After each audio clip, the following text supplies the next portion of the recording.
probably a very good place to be. I'm Lisa Fox Martin. I'm on the board of the Thomas House, and this is the beginning of an absolutely monumental year for us. This is I'm not going to poach on Stephen Hannah's comments, but there are all kinds of firsts that are happening for us this year, and it's also the first year we've ever done an extensive collaborative project with our sister organization, Alana State Historic Site, and we're very excited because we are going to be hosting 30 artists between us this summer. Now, this is all the fault of Stephen Hannah. He's the one that came up with this idea, and he will tell you how and why he came up with this. But he is also one of our artists, and so this is the beginning. And he will introduce our speaker, who is one of our distinguished artists, Thomas Nozkowski.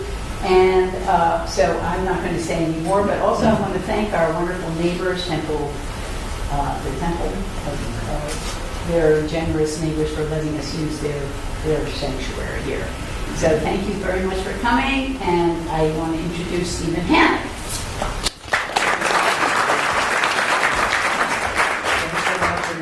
And indeed, as Lisa indicated, this is like the first kickoff to this thing that has been gaining momentum for over 10 years now, and fundamentally starting with just a simple collaboration with the two cornerstones of American art across the river from each other, and not having done anything with each other over 150 years. That seemed a little silly.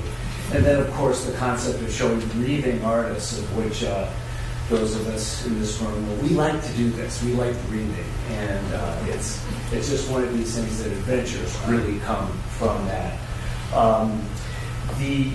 It's really fitting that we're starting off today with Thomas Nozkowski for a couple of reasons. Personally, for me, it's one of these fun adventures that is very indicative of the serendipitous nature of this whole event that's going on. We were visiting our friend Martin and Jean Worden down at their place, and we had some stuff in mind that we wanted to use at Martin's. And he said, "Oh, you've got to see Thomas Nozkowski lives down the road." And I remember the name. Yeah, well, let's go see his work and stuff. And 20, 30 years earlier, when things were just, I was part of a group with Mark Inners and Abel Gornick that were being recognized for what they referred to as neo-romantic landscape. And Newsweek did a big story on us, and they were making all sorts of fuss and stuff, and about our connection with the 19th century and stuff.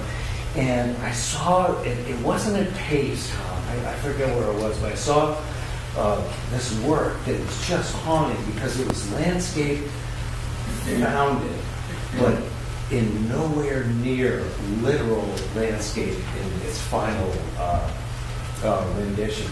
And this sort of went on all in all. So anyway, so Martin takes us over to visit Tom and Joyce, and we go in the room, and there's some really cool work on the wall. Whoa, this is pretty nice. Well, it turns out that was Joyce's work. So, and then we go into the back room, and there is this work by this guy that I didn't know his name, but it was the work that was haunting me back from those early days when we were being fussed over it in the 80s. And that's something I never told Tom. I thought he was from the south of France, so, if that makes you any less exotic that you're from the Catskills, I apologize. I just thought it was really cool to have all these pieces fit in order. And in many ways, Tom is the linchpin to this entire exhibition. Because once this thing started to gain momentum, I was constantly approached with, whether it was press, whether it was other curators, whether it was people from these organizations, with what is the connection to Cole? What is the connection to church?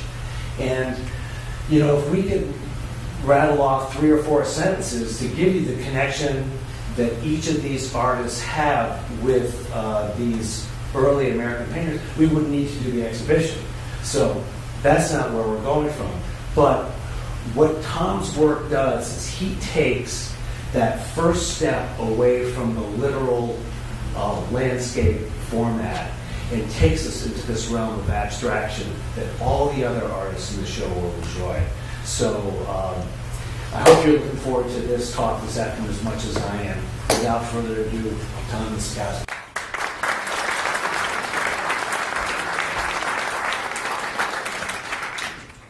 Hello. I have to clip something on here. Hold on. Great. Thank you. Everybody can hear me in the back aisles back there? Good. All right. What I'm going to do are show you paintings of my work and talk a little bit at first about what they are like and why I make them this way. Sort of the backstory on everything that I do. And after a little bit, we'll move over to some things that are exclusively concerned with the landscape and might be interesting in terms of the context of this upcoming show. So let me see if I have the cursors right. My apologies for all the sunlight. We had hoped for a dark and stormy day. Our timing was off. But hopefully you can see enough to get a sense of what the pictures are like. At first here, there's no specific connection between what I'm talking about and what you're seeing. But in general, this is representative of the work that I've been doing since 1974. I went to art school in New York in the 60s at Cooper Union. And was taught by abstract expressionists and a few Bauhaus holdovers. And it was a wonderful education, but it represented a sort of dead end for me. Everybody, my teachers, my fellow students, and everybody was looking for a way to move past abstract expressionism. And I tended at the time to do very large paintings. 90 by 110 inches was a kind of standard size for my megalomania at the time. And eventually I couldn't do them anymore. And they really were not something I felt very close to. In the 60s, politics was everything. The war in Vietnam, the civil rights movement, the early days of feminism. And I found this huge disjunction between what I was painting and how I was painting it, and what I really wanted to find, or the area I wanted to work in. And for a few years, I couldn't do painting at all. I made sculptures and looked for a way to paint. One day I went to see an art show in Soho, and it was of an artist who I admired, a guy named Ray Parker. And it was a perfectly nice show, but it was one painting that was 45 feet long. It was a commission for a bank in the Midwest. And, I mean, it hit me like a ton of bricks. A 40-foot long painting, what do you do with that? I mean, you wrap it around your house, it's like that joke about, where does the 800-pound gorilla sit? Anywhere he wants to. And it really made me start to think about just the physical nature of the kinds of paintings we were making. And I decided that I wanted to make paintings that were scaled to my friends' houses, that would go into tenement apartments, And decided that 16 by 20 inches was probably the right size. And all of these images that you're seeing now are 16 by 20 inch paintings, specifically done on canvas board, and really meant to be homely, not suitable for institutions, not suitable for palaces or bank lobbies or even museums for that matter, unfortunately. So that was my thinking. And if that was the idea, if that was the limits of my idea, that kind of very modest politics, that would have been the end of it. I wouldn't have kept painting in small formats for the next 40 years. But I discovered something else almost immediately. And that was that when I worked this size, as opposed to these 90-inch canvases, when I worked this size, 16 by 20, I could do anything quickly and efficiently. If it didn't work, wipe it off, do something else. When I did 90-inch paintings, you'd have an idea. Let's make the background blue. Days, right? And then you look at it in the real world. It's now out of your head. You look at it in the real world, and it's crap, So, got to get rid of it, And you start, or at least I would start, kind of censoring myself. Well, blue never works. Gray always works. Let's do gray. Working in this size, anything was possible, and it was a complete liberation for me. I went from doing no paintings. First year, I probably did maybe 40 or 50 paintings. It was like the dam opened up. And I made another decision to feed all those paintings, and that was that everything I did was going to have a source in the real world. It was going to come from things that I saw or experienced or cared about, things that had some kind of meaning for me. I wasn't interested so much in communicating what these things were. This is Aunt Thelma, this is Marxist-Leninist theory. None of that interested me. That was fuel for myself, but it would give me this context where I could keep working and keep coming up with objects and images. So, around 1984, 85, I slowly increased the size to another format, 22 by 28 inches. So again, we're really talking about, as my mother would say, something the size of a bread basket. And that's the size I still work at to this day. Occasionally I do a larger painting that's a monstrous 30 by 40 inches, but within this area is everything I do. I have a show coming up at the end of March at my gallery in New York, and it's all 22 by 28 inch paintings. So now we can get to this question of landscape. And I really don't have a big answer to it, but I can show you some examples of things that I've done that relate in some fashion to the landscape. In 1995, I got a Guggenheim Fellowship, which took some of the economic pressure off of my studio. And it was given, with no strings. But there had always been a Guggenheim tradition of having a project. I was going to write that book. I was going to do this, do that.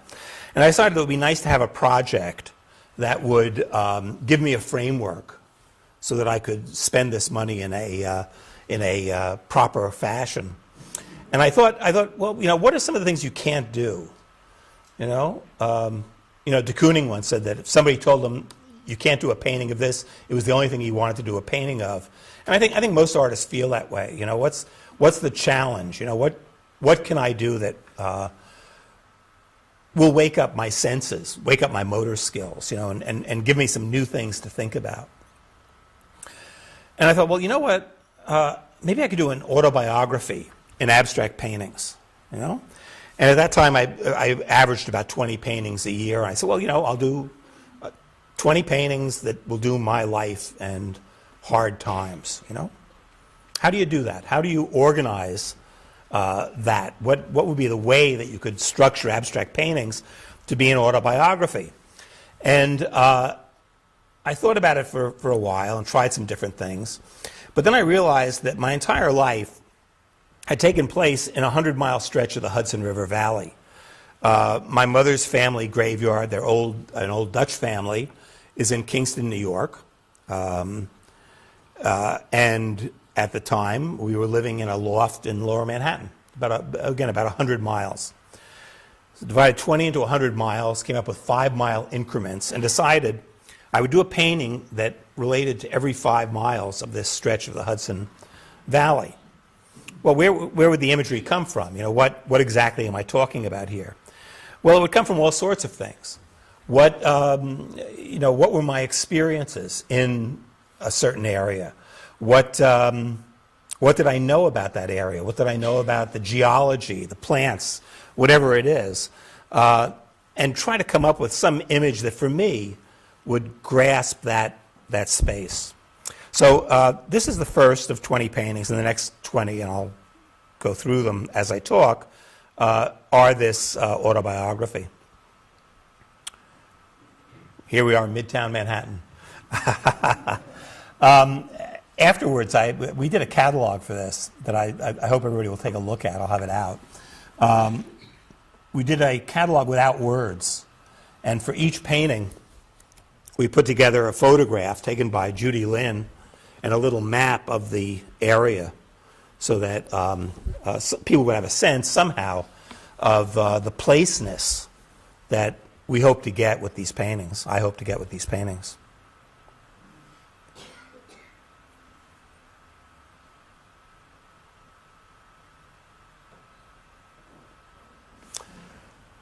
I'm sorry these things are so bleached out.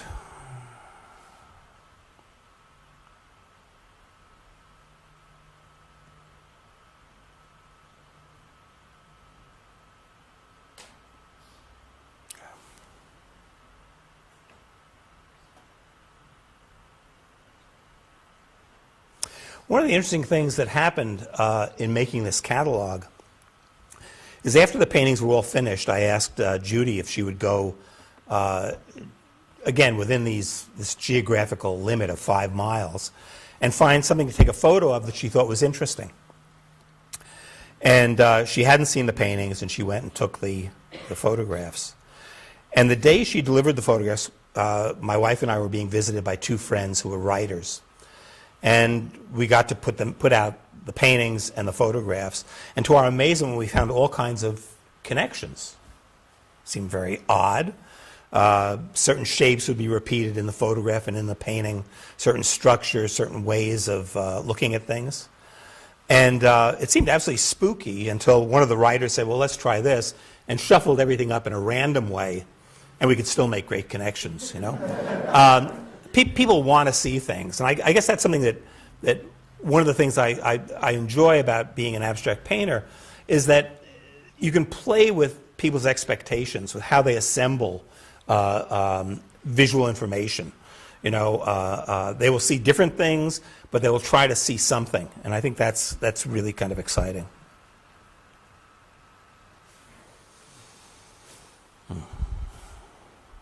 Nyack, New York, ladies and gentlemen. This painting will be in the show this summer. This is one of the paintings selected for it.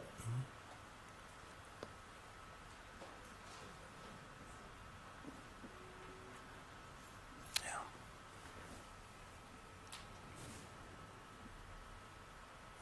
You know, one of the things that happens when I talk, people ask, well, you know, are we supposed to understand these? Are we supposed to make that connection to see what it is you want us to see?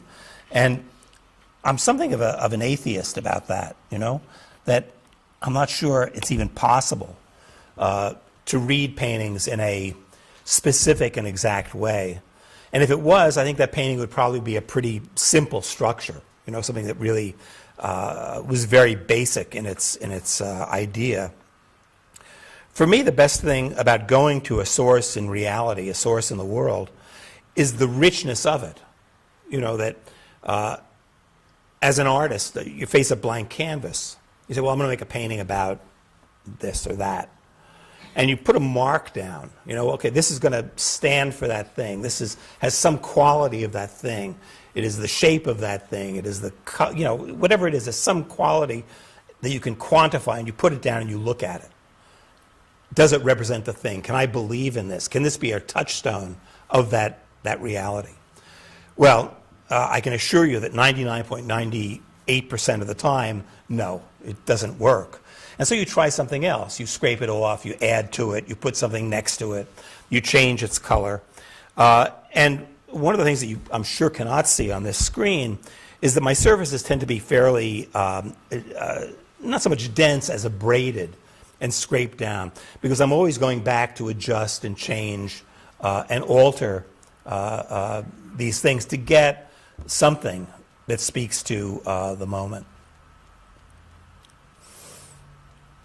Many different things will play into an image, and I'm not terribly fond of explaining things in depth, but I mean I'll tell you that this image in particular had one thing in it that was one of my earliest memories, and it was on my grandfather's farm.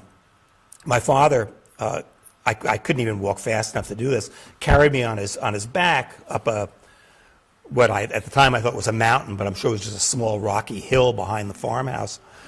And we went up on it, and he picked up a couple of apples and put them in his pocket as we walked up this hill. When we got to the top, he made a little fire, and here's the part I remember clearly: put these apples directly into the embers. And I remember watching them as they kind of cooked, and the red skin kind of broke.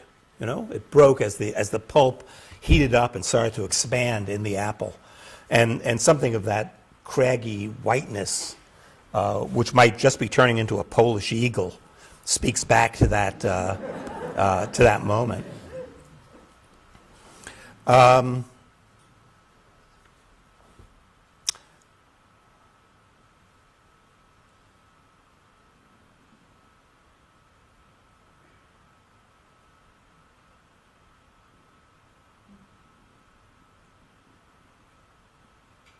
West Point.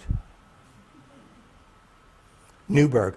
This will be in the show this summer as well, this painting.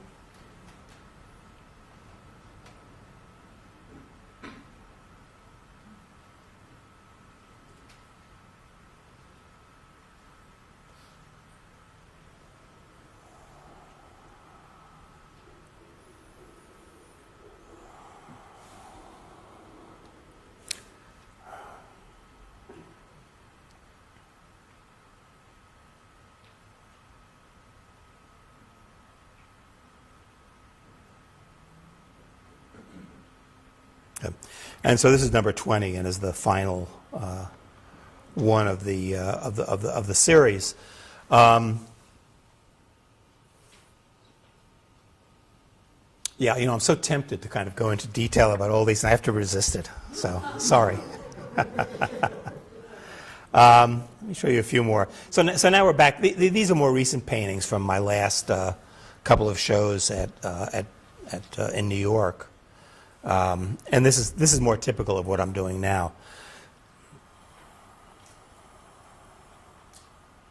You know, it would be great if anyone has any questions. It would be terrific taking them now as we go along. Yes, Jim. What was the role of your intuition play in the process? I think initially, I mean, intuition is kind of a sort of a shaky word, but I think initially,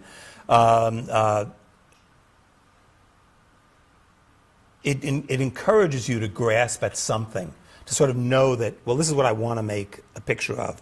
Maybe not exactly why. It's in making the painting, just as maybe one would write a short story or a poem. It's in the act of doing it that you can find the reasons why you wanted to do it in the first place, you know?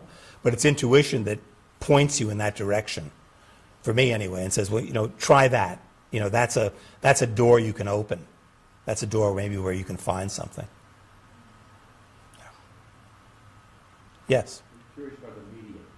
Oh, yes, I'm sorry, I should have spoken more to that point. This is oil paint. They're all oil paint.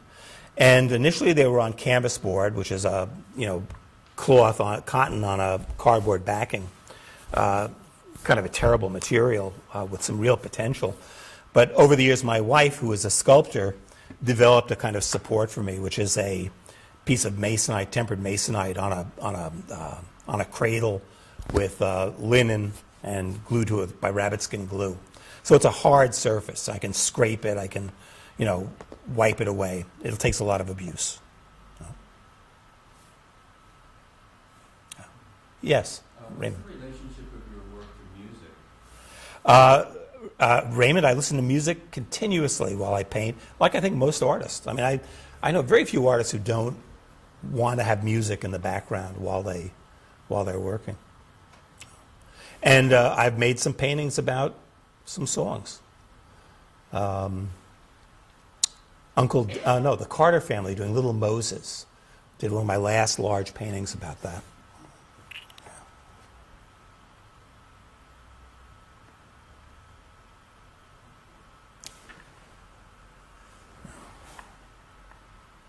Yes. I have a question about your palette.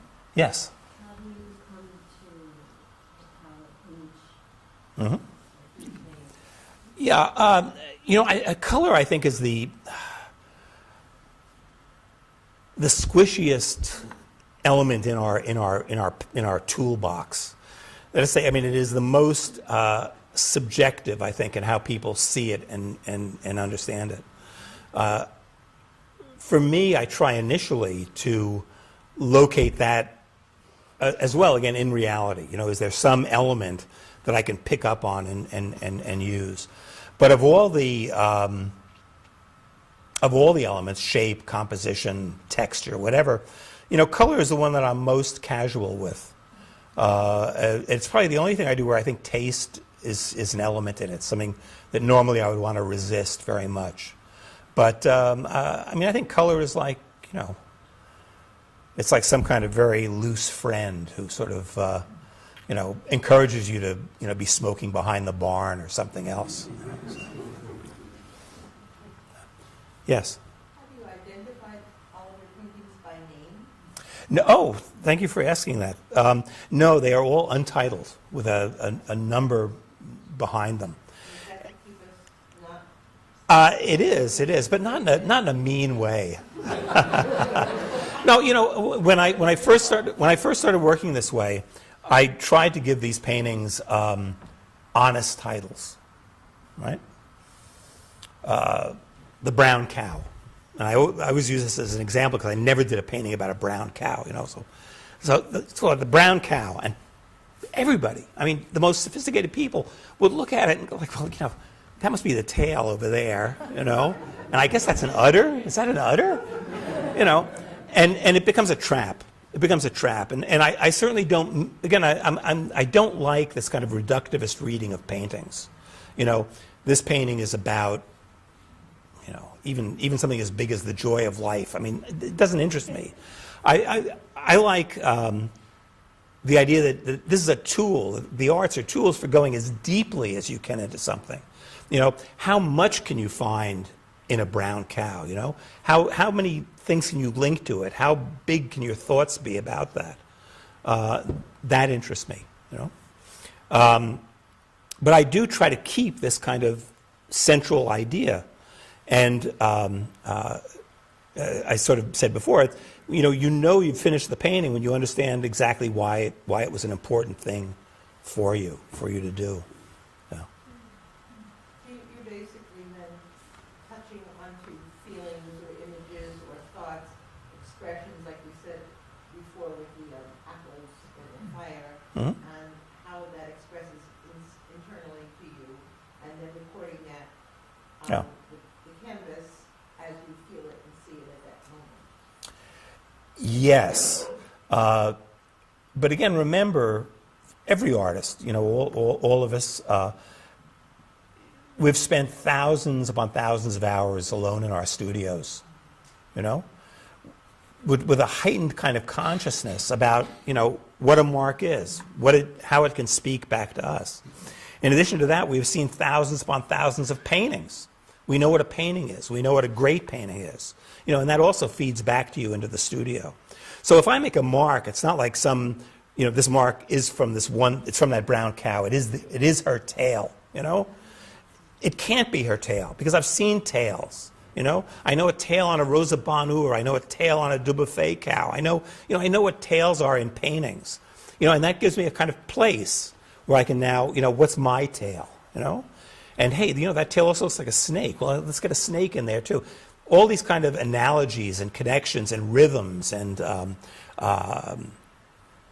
metaphors, rhymes, whatever. It all comes together in the studio in this kind of private moment, where you try to reach as far as you can reach.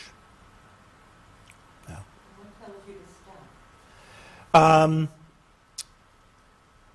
This is the place where the painting really speaks back to you. And it says, please don't hurt me. Don't.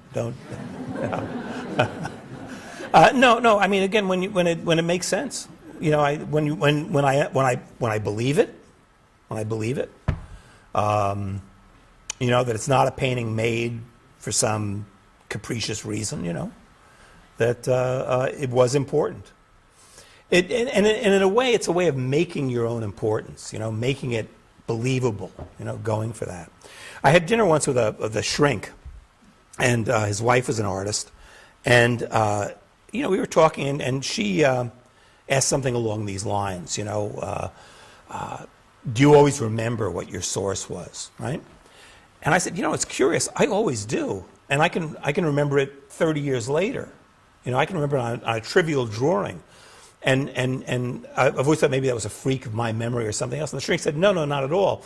What you're doing, what everybody does, you're constructing your memories. Every time you go back to this thing and link it to something else, to alter that shape, whatever it is, you're reinforcing this memory and, in fact, making it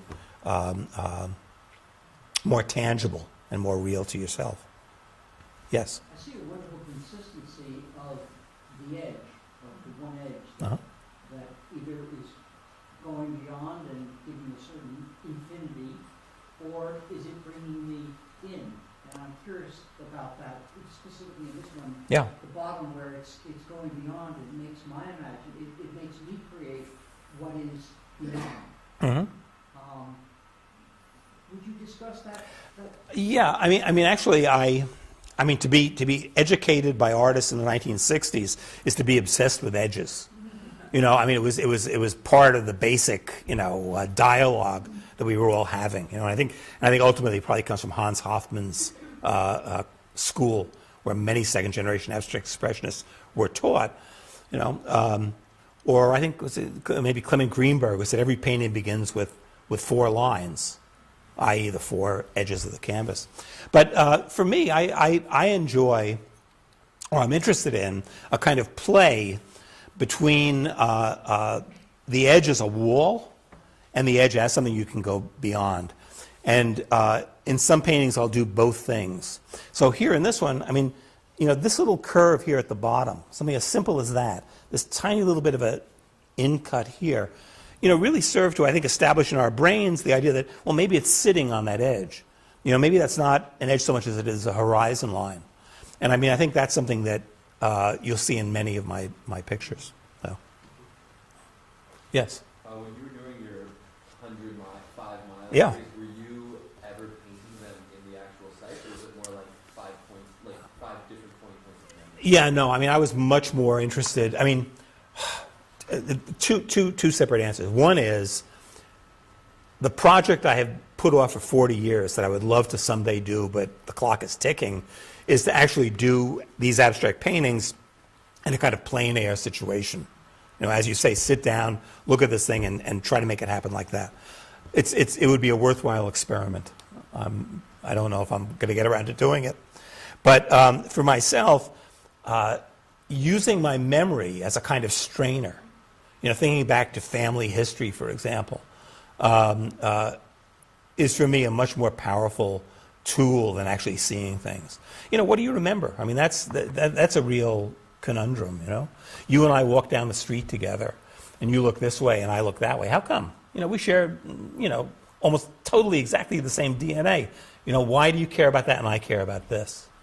It's a wonderful question.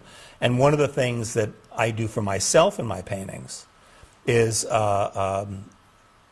think about what's important to me. What do I desire? What do I want? What do I love? And this enables me to do that. Should viewers care about that? Should people care about what I desire and what I love? Well, no, I don't think so. But the reason desire and love play a part in this is that, if you care about something, you will go deeper into it. If you want something, you'll spend more time. And as we were saying, these thousands of hours alone in the studio, right? That's a killer. That's a murder, And to love what you do and to want to have this thing is crucial, crucial. Yes? Would it matter in the other painting if you had an extra circle? Well, that's another painting, you see. I mean, that's another painting that would have its own problems that one would have to work out. So yeah, I mean, but behind your question is this idea of the arbitrary. You know, if we look at the real world, right?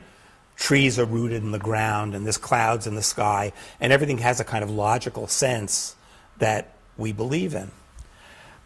Again, I'm skeptical. I don't think that's how we really see the world. You know, I think that's how we see paintings, how we see photographs, how we think we see the world. You know, but you know, babies are blind because they haven't learned that mechanism of assembling the world, of kind of putting it together.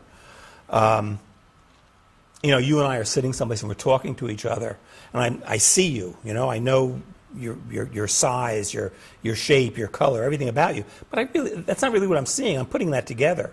I'm really seeing my glass frames, the edge of my nose. You know, there's a glare coming down from the ceiling that's kind of obscuring you. You know, and really our vision is always kind of in pieces. And we make this construction that is believable. And I think there's a lot of different ways something can become believable. You know? So.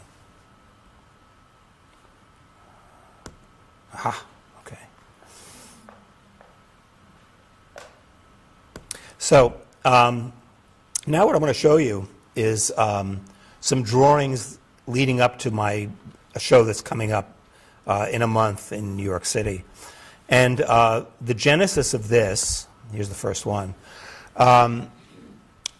Todd Lippy, who publishes a Sopes Magazine, asked me to do a 16-page insert in the magazine. And this magazine is a journal of artist projects, mostly 16-page projects. And he gave me the most challenging assignment, which was I could do anything I wanted to do. So it was difficult. I'm involved in preserving land on the Shongum Ridge, which extends from Kingston, New York, down to the Delaware Water Gap. And it's a very beautiful, very distinctive piece of geology. And the organization I work with acquired 2 parcels of land, a total of about 800, maybe 1,000 acres on the western slope of this ridge. And it was a key kind of inholding. Most of this land has been preserved in Minnewaska State Park, and this was really a notch in the middle of it. And for the last 2 or 3 years, I had been hiking in this area on a lot of old abandoned trails, maybe the only well-documented surviving Indian trail from pre-colonial times, a fascinating area. And I decided that I would do this insert for a Sopes of imagery that came from this area. The first page, I drew a map of exactly where the trails were, where they went in this land, so that, in theory, somebody could follow the trails and see everything I saw and maybe figure out where some of these things came from. If anybody does, they get a prize. I'll give them one of the drawings. And I think I'll be keeping all the drawings, so no problem. So anyway, so the next 15 drawings are from this project. They're a little more than a year old. They're 11 by 14 inches. They are ink, colored pencil, gouache, watercolor. I mean, pretty much anything I could get my hands on. And again, these are even smaller than the paintings. And this is the order they are in the magazine.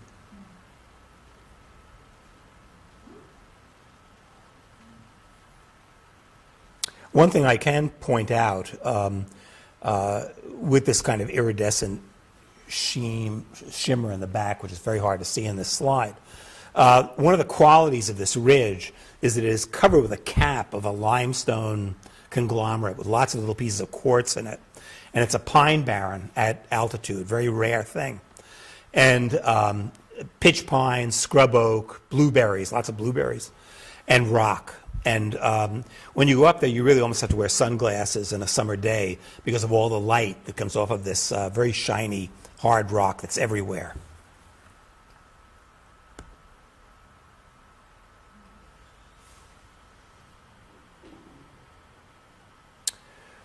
Too bad about this one. There's well, I'll get back to this.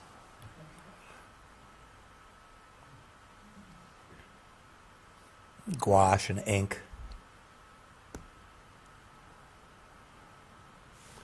Yeah, we're losing a lot of interesting things.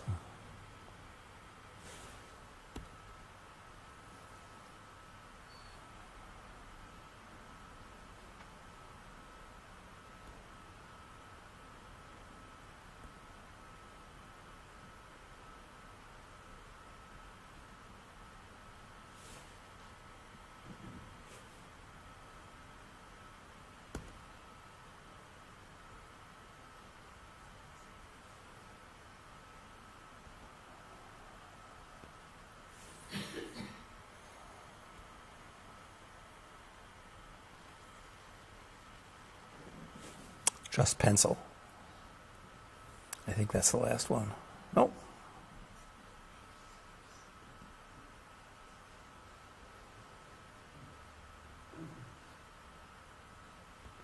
Okay. So I did about 50 drawings to pick these 15, but again, going to this area. And I mean, I think you can see from looking at those pictures that you really could, you'd be hard pressed to assign specific locations or things to them. But for myself, I could point to my map and show all of them to you. So I like those drawings so much, I sort of stopped what I was doing and did the paintings for my show coming out of those drawings, out of the idea behind those drawings.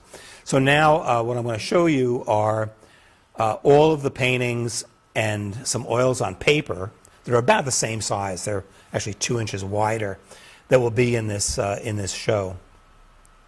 And in some of them, for example, this one, you'll see a real connection to the some of the drawings that we looked at.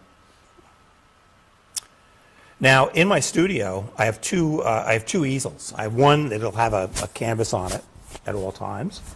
And the other easel is a drawing board that's been turned vertically and that I can pin pieces of printmaking paper to. I use a paper called Stonehenge, which has a nice physical weight to it. And while I'm working on a painting, which I will be always revising and changing and scraping down and rubbing off, while I'm doing that, if there's some element that I think is exciting, but I'm going to get rid of it because it's not working for the painting, I'll go over to the other easel and on the Stonehenge with whatever paint is on my palette, kind of do something much simpler and much more simpler, more direct, to save that idea, sort of a snapshot in the life of making these paintings. So for example, in making this painting, this was done on a piece of Stonehenge next to the painting. I can switch it back. So it's just a different idea of a thicker line, a wider line, a white line instead. And there was a specific system that I won't go into now about generating that network of lines that is the same in both creations.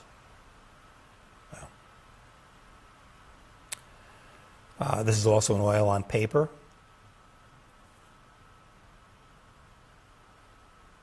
And questions? Yes? How long does it typically take from start to finish? Good question. I once went to a lecture where Via Selmans was asked that question, and she said, "I don't get paid by the hour."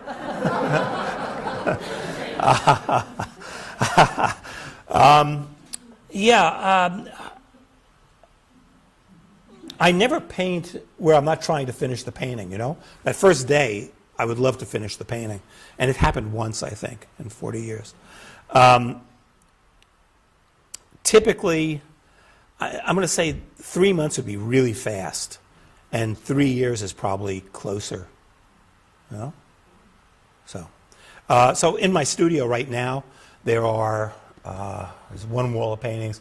There's probably about 24 paintings that are either just finished, I'm thinking about them, almost finished, and just beginning. So. I'm sorry? There are some 10-year-old paintings. Well, if we go up to the attic, we can find some 20-year-old unfinished paintings. Oh. Oh.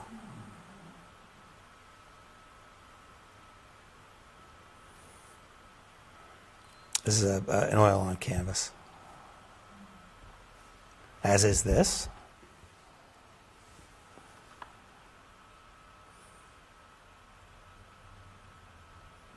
And by the way, when I showed you those first Sopes drawings, I don't normally do preliminary drawings. You know, again, taught by abstract expressionists. You know, that's not in the playbook, right?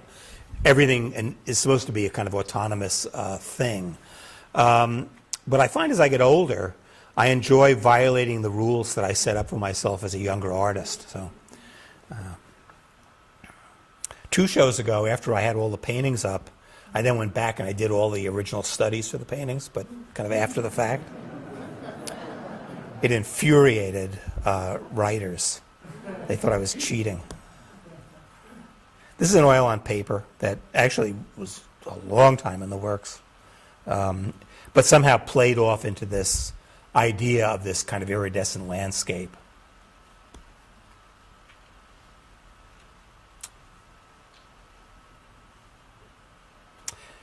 This is an oil on paper. I like working on paper. It dries very quickly, and it's much more, how would you say this?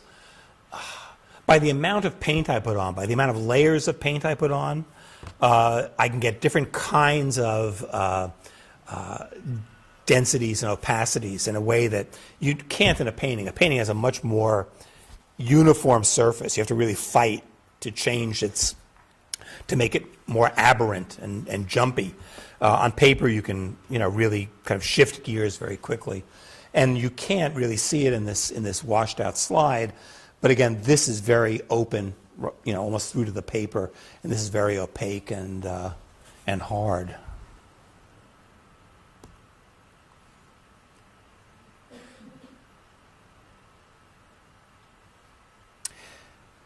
I'm going to talk about this one in a little bit in ways that I don't normally. I'll tell you exactly where this came from, because it's quite anomalous, and it was just something that really interested me, and I wanted to do it. In school, Shaker kids, would have an assignment often of drawing Mother Ann's journey, and Mother Ann, the founder of the Shakers, lived in Albany and never proselytized. They were not proselytizers and never traveled and never, preached and tried to get people on board with shaking. And but 2 years, I think 2 or 3 years before she died, she went on a journey and she walked basically through Massachusetts and founded a couple of groups. I don't know. Just did good deeds and things, and then came back to Albany shortly before she died.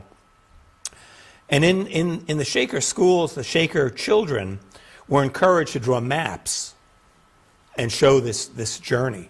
And as you might imagine from children doing this, they're all different. They're all kind of, Massachusetts is a little weird, and, this path goes here and this path goes here. And this painting was my version of Mother Ann's journey.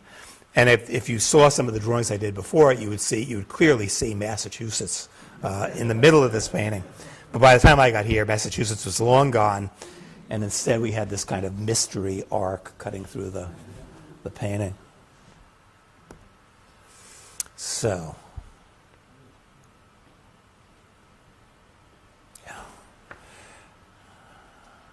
Well, yes, please. At this stage, you've been thinking for quite some time. Does trial and error, is that there for you as an experience? And if it is, what's it like? How do you know when you've got no, that's not it? Well, that's right. It's all trial and error. I mean, the idea of having a specific idea of a specific goal. I know what this is going to look like. Mm-hmm. I mean, it would be nice, but no. It doesn't happen. Well, you rely on all sorts of things. I mean, again, you try to avoid relying on taste. You want to find some other reason that enables you to identify the end of a painting, the end of a project. And it's one of the harder things to do. And one thing I keep coming back to, and I've mentioned it before, is, you know, when you have this kind of gut feeling that, hey, this is why I wanted to be here, you know? This is the thing that attracted me. So, you know, I don't know how many people are here today, 100 people in this room, right? And if we all had the assignment, go home and do a painting about this room, you know, there'll be 100 different paintings. They'll have 100 different ways of looking. And hey, push it more. Everybody do 10 paintings of this event, of this room. You'll have 1,000, you know, paintings, all different, all terrifically different. This mystery of personality. Why do I care about this and you care about that? And I think it makes it exciting in the studio. It's the thing that makes it worthwhile. Yeah, so that's my story, and I'm sticking to it. So I don't know how we're doing in terms of time, but this one interested me. This is a fairly, I won't say literal, but it has a very exact source. Hiking in this area, and this is one of the drawings I said you couldn't see what was interesting in it. Hiking in this area once, a few years back, came to a patch of land where somebody had tried to map out some trails for themselves. And, you know, it probably was a kid who didn't know any better. He had a gigantic ball of string, clearly, and he tied the string on a tree and go to the next tree and tie the string out of that, wrap it around a branch, go to the next one. So my friend and I were hiking, and we walked into this area, and there's this kind of spider web, you know, of string kind of leading off, and we followed it, you know, and it was clearly somebody trying to work through this woods and find something.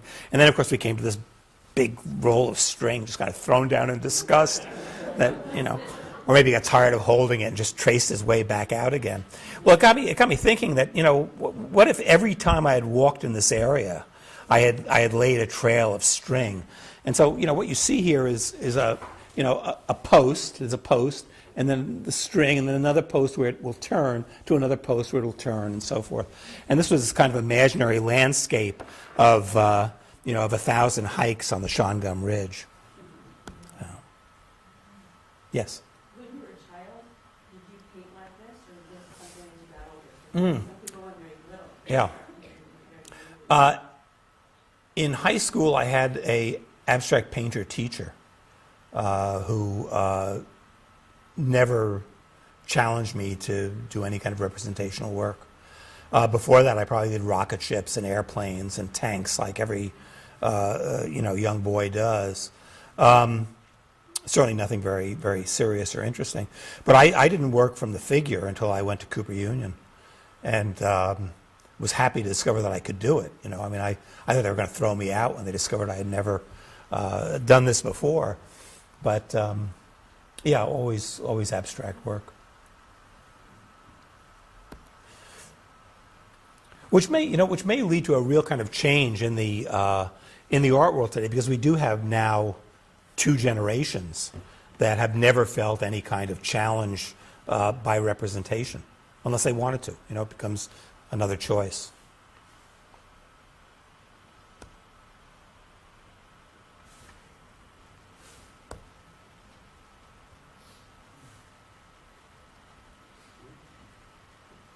I hope you all will come to the show and see these things with, you know, kind of grayed out.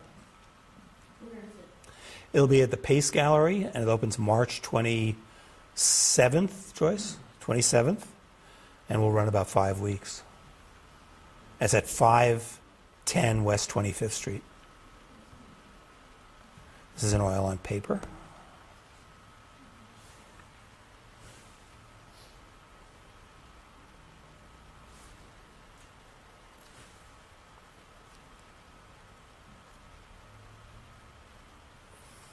There is an abandoned Ukrainian resort in the middle of this property, and it's covered with all kinds of elaborate wooden scroll work on some of the buildings.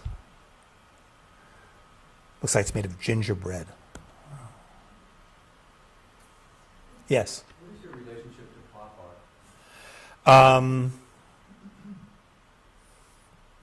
art? aside from liking it, I don't really have much sense of it. I'm interested. I'll tell you, when I talk about the visual world and how it might be useful in making abstract paintings, one of the things I often say is that we should avail ourselves of the whole visual continuum, and by that I mean things from publishing, from reproductions, from everything that's out there, not just corporal reality, but the other kinds of objects that exist in reality. So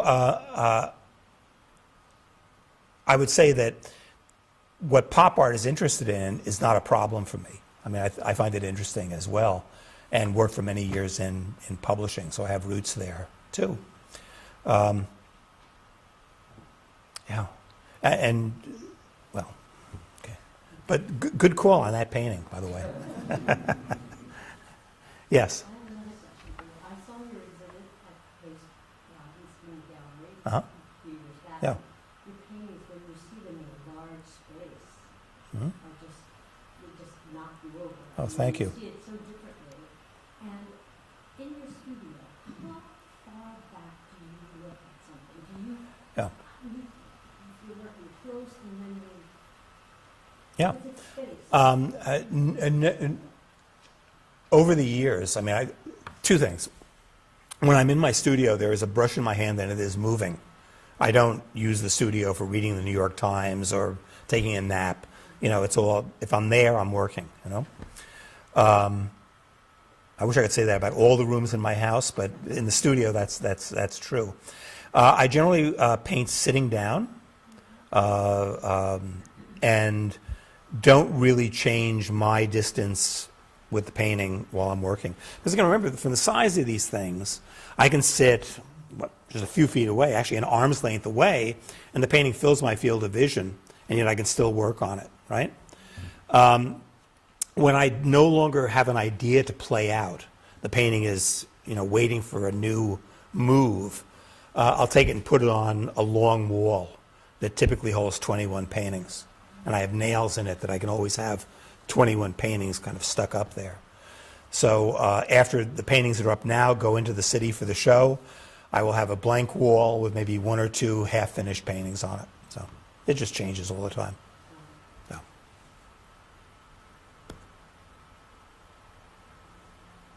Yes?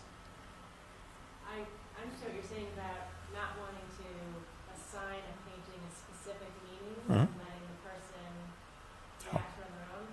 However, your stories about them are so wonderful, and apart from appreciating the painting on its own, the story itself is just wonderful. I wonder if you make a secret list somewhere. Well, now remember that I've selected only the ones that I had nice stories to tell, some of them are much more quotidian, that hangover Thursday morning, whatever. Yeah. No, one of the,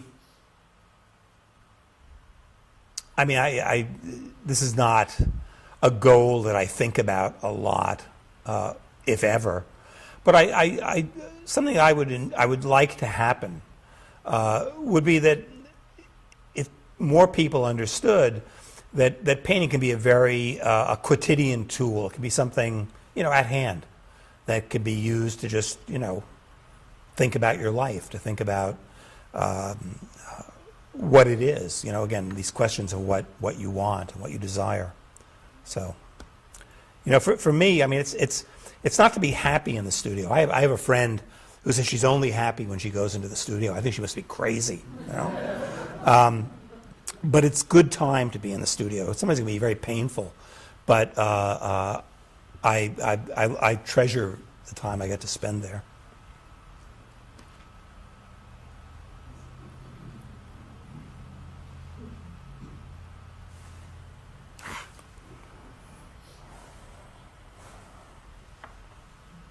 Yes. Have you ever thought to translate some of these into fabric? Because the last couple, I made a rug once. I made a rug. I can see wonderful fabrics into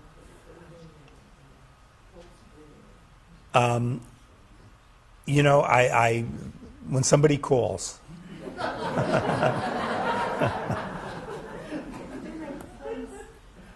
Yeah. Yes, Jim. Does your paintings make you laugh?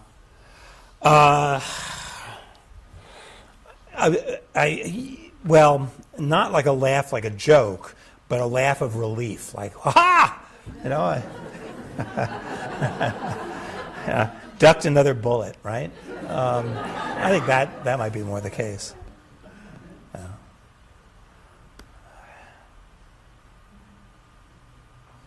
Here's that edge, you know, again.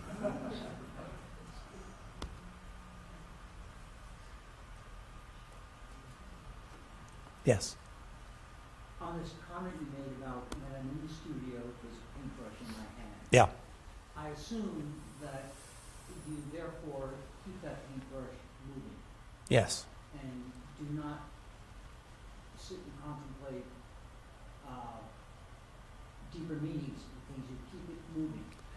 Right. Yes. But I mean, I think actually that's the best way to get to deeper meanings. It's kind of sitting there, you know, cogitating that will really come up with, you know, cliches and falling back on old news. But to actually do something, you know, William Carlos Williams, no ideas but in things, you know. I mean, I think that's a useful strategy for an artist, certainly for a contemporary artist. Yeah. Yeah. You'll be surprised. Yeah, I agree.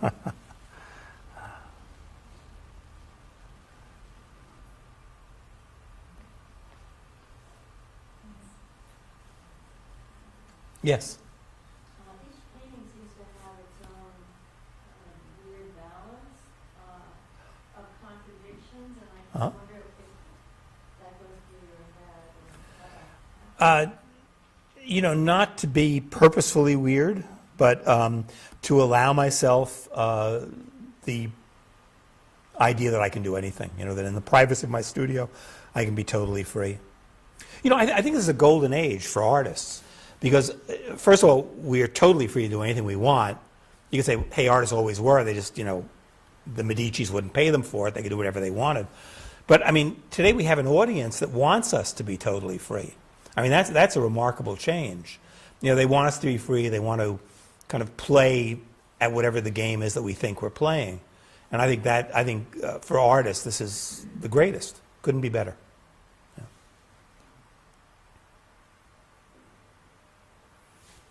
I don't know how he got here.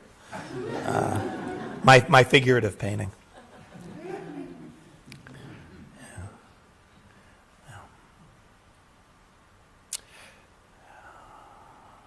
But by the way, there's a great Dubuffet show up at the Modern. I think it's still up. Of mostly it works on paper, things that they collected over the last 50 or 60 years, and it's certainly reawoken some interest I had in Dubuffet years ago. And this, in a certain way, is a kind of tribute to that show. So, yes.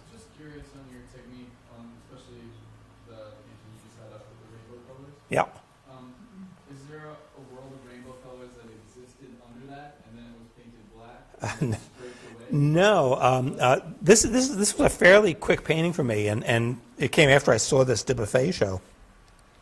This is probably one of the quicker paintings I've done in recent years. He had a piece. I don't know how familiar you are with Dubuffet's work, but for a while there, he was just pressing crud into his paintings, rocks and dirt and leaves and things. And this one is a very dense kind of area of garbage, crap. And within it, he's kind of incised and then painted with white paint 2 little figures kind of laying down in this landscape as if these little pebbles are giant rocks, right? And I meant this to be kind of an homage to him. And what I did was I laid out a kind of a diagonal grid, which you cannot see in that slide. And then I put some cross pieces. I went in several different directions to make this kind of background. Took out nice and dark. And then basically picked out little geometric areas from this very casually, quickly drawn thing to make the figure, and painted it white and then put the colors in it. I've always used in going after things that come from the real physical world is that first step to do the opposite. So that You're doing leaves, do them in red. You know, make that green fight to be used, to be there. You know, whatever it is, go the opposite way. If it's hard, start out soft. Do it softly. If it's soft, start out hard in a hard-edged way, so that you don't kind of automatically go to the convention. That the convention has to kind of make itself, assert itself. You know, oh, it has to be round. Why didn't I think of that? You know? All right.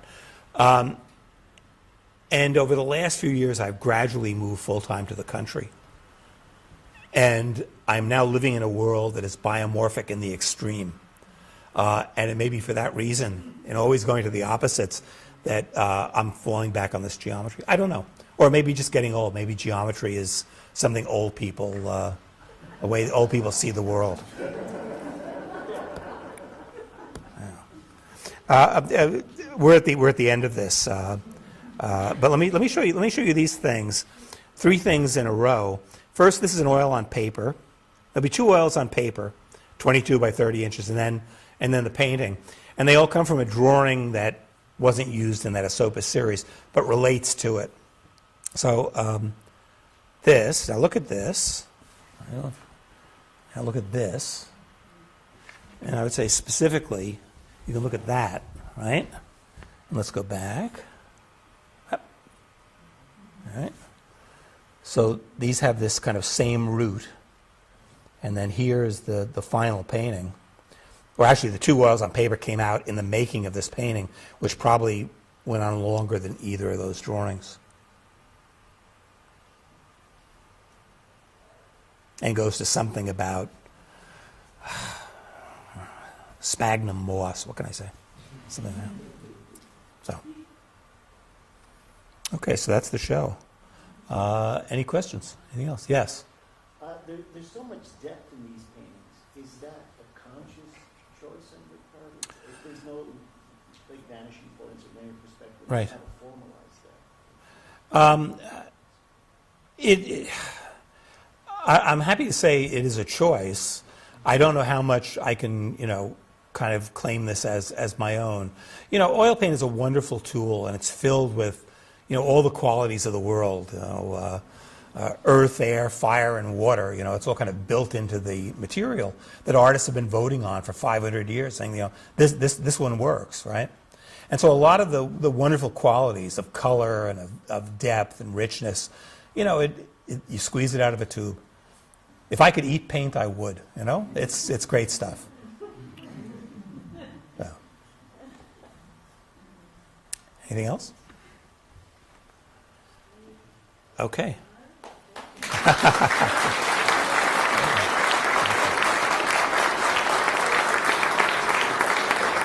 That was fascinating.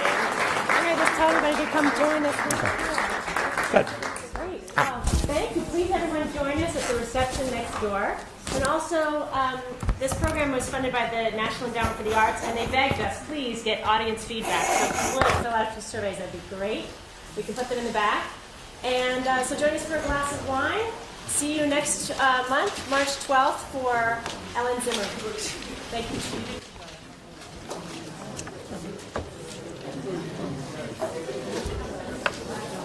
One of the things you really miss on these projections is I don't know, the team. When we walked into the studio, If we had our show, we would have been in the studio. And you set put up finished ones next studio. to it. That's the thing. Set up to where it stays where it is, and you just have to turn it on.